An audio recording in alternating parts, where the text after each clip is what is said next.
Students welcome back to my YouTube channel SB study classes 9335 पर। तो student आज हम लोग देखेंगे क्लास 12th हिंदी के बारे में। Class 12th Hindi board exam 2023। अगर आपको बोर्ड पेपर 16 फरवरी को देना है हिंदी का, तो ये वीडियो सबसे ज़्यादा आपके लिए इम्पोर्टेंट होने वाला है। देखिए, इस वीडियो के अंदर 20 नंबर हम बिल्कुल पक्का करने वाले हैं। अगर आपने वीडियो देख लिया तो मैं कहता हूं कि आपका 20 नंबर तो बिल्कुल पक्का हो जाएगा। आपको किसी दूसरे वीडियो को देखने की आवश्यकता नहीं पड़ेगी। ये वीडियो इतनी इंपॉर्टेंट है, बहुत ही ज़्यादा इंपॉर्टेंट है। इस वीडियो में हम टारगेट आपका लेके चल रहे हैं 95+ का। अगर आपने मेरे सारे वीडियो देख लिए तो मैं गारंटी ले सकता हूँ कि लगभग आपके 95+ ही नंबर आएंगे। ये देखिए, मैं बता रहा हूं कि आपके 95+ ही आएंगे, और हो सकता है आपके 90 भी आ जाएं, लेकिन आपके मार्क्स जो हैं वो अच्छे आएंगे। देखिए, वीडियो इतना इंपॉर्टेंट है, नहीं तो आप अगर नहीं देखते हैं वीडियो पूरा तो हो सकता है आपको वीडियो के अंत में या बोर्ड एग्जाम के अंत में पछताना पड़ सकता है। तो आइए हम देखते हैं, ये आपके पास क्या है, अंतिम मौका है। आपको वीडियो देख लेना है और आप अपनी तैयारी कर लेना। जो भी आपके पास 1 या 2 दिन का समय बचा है, इतने समय में आप तैयारी कर लीजिए। देखिए, एक वीडियो में 20 नंबर पक्के करा रहे हैं अगर, तो 5 वीडियो अगर आपने देख लिए तो आपके 100 नंबर क्लियर हो जाएंगे। तो इसीलिए एक एक वीडियो में हम आपको थोड़ा थोड़ा पढ़ाते हैं, जिससे आपकी जो कॉन्सेंट्रेटिव है वो बढ़ता जाए। इसमें हम 2 टॉपिक देखेंगे।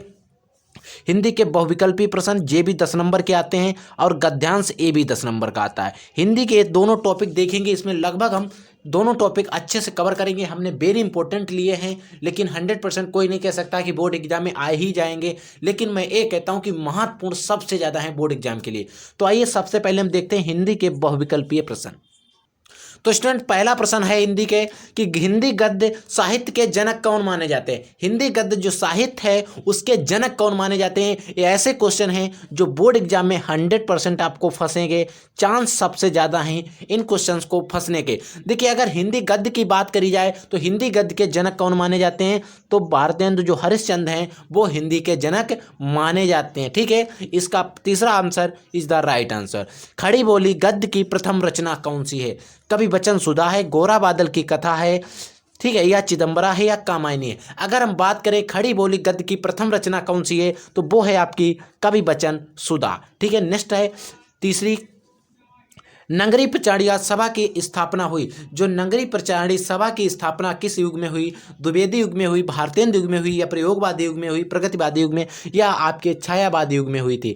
अगर हम बात करें नगरी प्रचारिका सभा की स्थापना वो किस युग में हुई थी, तो वो आपके जो द्विवेदी युग था उसमें हुई थी। ठीक है, नेक्स्ट क्वेश्चन क्या है, रानी केतकी की कहानी के लेखक कौन है। देखिए, जो रानी केतकी की कहानी है उसके लेखक कौन है। सदा सुखलाल जी हैं, लल्लू लाल हैं, या सदल मिश्र हैं, या मुंशी इंसा अल्लाह खां जी हैं। तो देखिए, अगर हम बात करें रानी केतकी की कहानी के जो लेखक हैं वो हमारे हैं इंसा अल्लाह खां जी। ठीक है, नेक्स्ट क्वेश्चन क्या है, ध्रुव स्वामिनी नाटक के लेखक कौन है। जो ध्रुव स्वामिनी नाटक लिखा गया है इसको किसने लिखा है। जयशंकर प्रसाद ने लिखा है, रामकुमार वर्मा ने लिखा है, लक्ष्मी नारायण मिश्र ने लिखा है, या हरिश्चंद्र जी ने लिखा है। देखिए, अगर हम बात करें ध्रुव स्वामिनी, तो आपके जो जयशंकर प्रसाद थे इन्होंने ध्रुव स्वामिनी नाटक की रचना की है। नेक्स्ट क्वेश्चन है, कबीर के गुरु का नाम।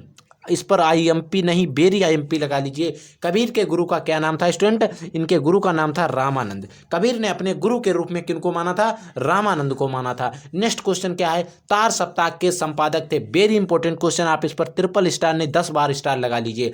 वेरी इंपॉर्टेंट है कि तार सप्ताह के संपादक दिनकर जी हैं, निराला हैं, या आज्ञे हैं, या मुक्तिबोध हैं। देखिए, एक बार हमने देखा बोर्ड एग्जाम का प्रीवियस ईयर क्वेश्चन पेपर अगर आंसर पेपर या आप आंसर पेपर सॉल्व करते होंगे तो वहाँ पर एक क्वेश्चन मिला होगा कि आज्ञे का पूरा नाम क्या है। देखिए, आज्ञा का पूरा नाम साधारण क्वेश्चन है, लेकिन बहुत से स्टूडेंट ने गलत किया। देखिए, आज्ञा का पूरा नाम होता है सच्चिदानंद हीरानंद वात्स्यायन आज्ञा। ध्यान रखिए, सच्चिदानंद हीरानंद वात्स्यायन आज्ञा इनका पूरा नाम है। इसका जो तार सप्ताह के संपादक भी थे कौन थे स्टूडेंट, आज्ञा ही थे। नेक्स्ट क्वेश्चन नंबर 8 क्या है, क्वेश्चन नंबर 8 है कि प्रगतिशील लेखक संघ की स्थापना हुई। जो प्रगतिशील लेखक संघ की स्थापना कब हुई थी। देखिए, जो प्रगतिशील लेखक एक संघ बनाया गया था उसकी स्थापना कब हुई। सन 1935 में हुई, सन 1936 में हुई, सन 1938 में, या 1943 में। अगर प्रगतिशील लेखक संघ की बात की जाए तो इसकी स्थापना कब हुई थी, तो प्रगतिशील की जो स्थापना हुई थी वो आपके 1936 में हुई थी। ठीक है स्टूडेंट, एक क्वेश्चन है, नई कविता का आरंभ माना जाता है। जो नई कविता का जो आरंभ माना जाता है 1938 में माना जाता है, 1943 में माना जाता है, 1951 में माना जाता है या 1971 में माना जाता है। देखिए यहाँ पर बहुत से अगर स्टूडेंट कंफ्यूज होना चाहते हैं तो कंफ्यूज हो सकते हैं। यहाँ पर देखिए 1951 भी दिया है, यहाँ पर देखिए एक कभी कभी किसी किसी बुक में 1954 भी लिखा मिल सकता है आपको, ठीक है। वहाँ पर आपको कंफ्यूज नहीं होना है, या 51 मिलता है या 54 मिलता है, कोई आपको एक मिलता है तो वहाँ पर मार देंगे। देखिए 54 के इसमें पास नज़दीक कौन सा, अगर 55 होता तब भी मार देते, अगर 53 होता तब भी मारते, 52 होता तब भी मारते, क्या हम 38 मार सकते हैं, 43 मार सकते हैं, बहुत बहुत अंतर है। तो इसके करीब में कौन सा 51, तो हमारा जो तीसरा आंसर है वो सही हो जाएगा, ठीक है स्टूडेंट। आंगन के पार द्वार रचना किसकी है, जयशंकर प्रसाद की है, महादेवी वर्मा की है, आज्ञा की है या पंत की है। तो स्टूडेंट इस क्वेश्चन का आपको आंसर बताना हमें कमेंट बॉक्स में, ये आपके लिए होमवर्क का क्वेश्चन है। देखिए ऐसा होता है कि अगर हम आपको होमवर्क देंगे तो आप इस क्वेश्चन को सर्च करेंगे, अगर आप जो क्वेश्चन एक बार सर्च कर लेते हैं कहीं से भी, वो आपको जिंदगी के लिए याद हो जाता है। ये बात मेरी गांठ में बांध लेना है, मेरी गारंटी, यानी कि प्रैक्टिकली बात है, इसको मैंने स्लाइज किया है, ठीक है।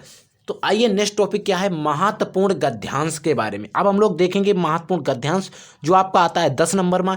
एक सबसे महत्वपूर्ण हम गद्यांश देखेंगे जो आपके बोर्ड एग्जाम में 100% आने के चांस है, हो सकता है आपके बोर्ड एग्जाम में यही छप जाए, तो इसीलिए आप इसको अच्छे तरीके से देख लेना। देखिए स्टूडेंट गद्यांश आपसे कुछ इस तरीके से आएगा, ठीक है। उसमें आपसे 5 क्वेश्चन पूछे जाएंगे। देखिए पहले आप गद्यांश देख लीजिए क्या है। जो कुछ भी हम इस संसार में देखते हैं वह ऊर्जा का ही स्वरूप है। जैसा कि महर्षि अरविंद ने कहा है कि हम भी ऊर्जा के ही अंश हैं, यानी कि इसमें जो गद्यांश है किस पार्ट से लिया गया आपको पहचानना है। देखिए इसमें बार बार संसार की बात हो रही है, ठीक है। पहले आप गद्यांश पढ़ लीजिए, फिर हम आपको इसकी ट्रिक बताते हैं कैसे आपको पहचानना है। इसलिए जब हमने यह जान लिया कि आत्मा और पदार्थ दोनों का अस्तित्व का हिस्सा हैं, वे एक दूसरे के पूरा तदात्म्य रखे हुए हैं, तो हम यह एहसास भी होगा कि भौतिकी पदार्थों की इच्छा रखना किसी भी दृष्टिकोण में सर्वनाक गैर अत्याधुनिक बात नहीं है। इसमें हमसे क्वेश्चन कौन से 5 पूछ रहा है, देखिए।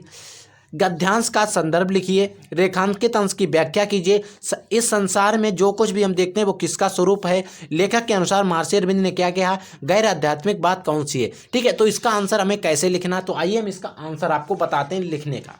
देखिए सबसे पहले आपको करना क्या है, आपको कुछ इस तरीके से लिख लेना है। इसमें देखिए अगर आप एक तरीके से आप ये मान लीजिए आपकी आंसर शीट है, आपकी कॉपी है बोर्ड वाली, ठीक है। तो वहाँ पर आप अगर लिखते हैं तो एग्जामिनर को कैसे पता चलेगा, उसमें 2 श्लोक आपको दिए होंगे, कैसे पता चलेगा कि आपने वो 2 गद्यांश होंगे, उसमें से कैसे एग्जामिनर को पता चलेगा कि आपने कौन से गद्यांश का आंसर आप लिख रहे हैं। तो आप उसका हिंट दे देंगे कि जो कुछ भी वो यहाँ मैच कर लेगा, और बात नहीं है तो वो नीचे देखेगा, जिसमें मिल जाएगा वो समझ जाएगा कि स्टूडेंट ने इसी को लिखने की बात की है। तो हम संदर्भ कैसे लिखेंगे, देखिए संदर्भ लिखने के लिए आप एक हेडिंग डालेंगे संदर्भ, ठीक है। आप इसमें देखिए आपने क्या किया कीजिए कि आपने के जो भी चैप्टर हैं उनकी हिंदी यानी कि समरी पर डालिए। आप थोड़ी जब समरी पर डालेंगे तो देखिए ये जो गद्यांश है इसमें संसार की बात हो रही है, ऊर्जा की बात हो रही है, स्वरूप की बात हो रही है।